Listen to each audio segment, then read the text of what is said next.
ጤና ይስጥልን ወዳጆቻችን እንደምን ዋላችሁ። በዛሬው ዕለት ስለ ሰዎች አስተሳሰብ ሁለት አይነት አስተሳሰብ በተመለከተ በምሳሌ አጭር ማብራሪያ ለመስጠት እሞክራለሁ።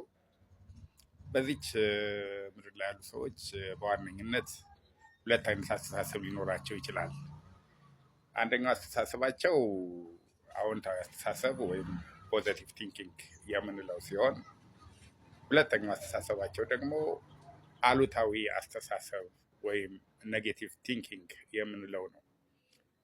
እነዚህን ሁለት አስተሳሰቦች በምሳሌ ለመግለጽ ያህል ለምሳሌ የሆነ ቦታ ቁጭ ብላችሁ ነጭ ቲሸርት አድርጋችሁ ቡና በመጠጣት ላይ ያላችሁ ቡናው ነጩ ቲሸርታችሁ ላይ ጠብ አለ እንበል። ከዛ አሉታዊ አስተሳሰብ ያለውን ሰው ብታገኙትና ቢመለከታችሁ ምን እንደሚላችሁ ታውቃላችሁ? እንዴ ዛሬ ለምንድን ነው ጥቁር ቲሸርት የለበስከው ይላል። ምክንያቱ ደግሞ ያ ቡና በነጩ ቲሸርት ጠብ ስላለበት ነው።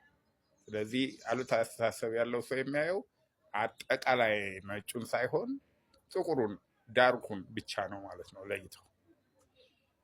በሌላ በኩል አዎንታዊ አስተሳሰብ ወዳለው ሰው ስንመጣ በተመሳሳይ ቡና እየጠጣችሁ ነጩ ቲሸርታችሁ ላይ ሙሉ በሙሉ ቡናው ተደፍቶ አንዲት ቦታ ብቻ ነጭ ነገር ብትተርፍ እና ይሄ አዎንታዊ አስተሳሰብ ያለው ሰው ወደ እናንተ ጋር ቢያልፍ ወይም ቢያገኛችሁ ውይ ነጭ ቲሸርት ለብሰህ ነበር፣ የለበስከው ነጭ ቲሸርት ነው፣ ግን ቡናው አበላሸብህ ነው የሚላችሁ። የለበስከው ነጭ ቲሸርት እንደሆነ ሙሉ እውቅና ሰጥቶ የቲሸርቱን ነጭ መሆን እውቅና ሰጥቶ ያበላሸው ቡና እንደሆነ ይገልጽላቸዋል ማለት ነው። እንግዲህ ይሄ ምሳሌ በአዎንታዊ አስተሳሰብና አሉታዊ አስተሳሰብ ባላቸው ሰዎች መካከል ያለውን ልዩነት ይገልጻል ብዬ ያቀረብኩላችሁ ነው። በተቻለ መጠን ለሁላችንም የሚጠቅመው አዎንታዊ አስተሳሰብ መያዝ ነው። ለጤናችንም እንዲሁም ለደስተኝነታችንም የሚጠቅመው እሱ ነው ለማለት እፈልጋለሁ። የዕለቱ መልእክቴ ይኸው ነው። ስላዳመጣችሁኝ አመሰግናለሁ።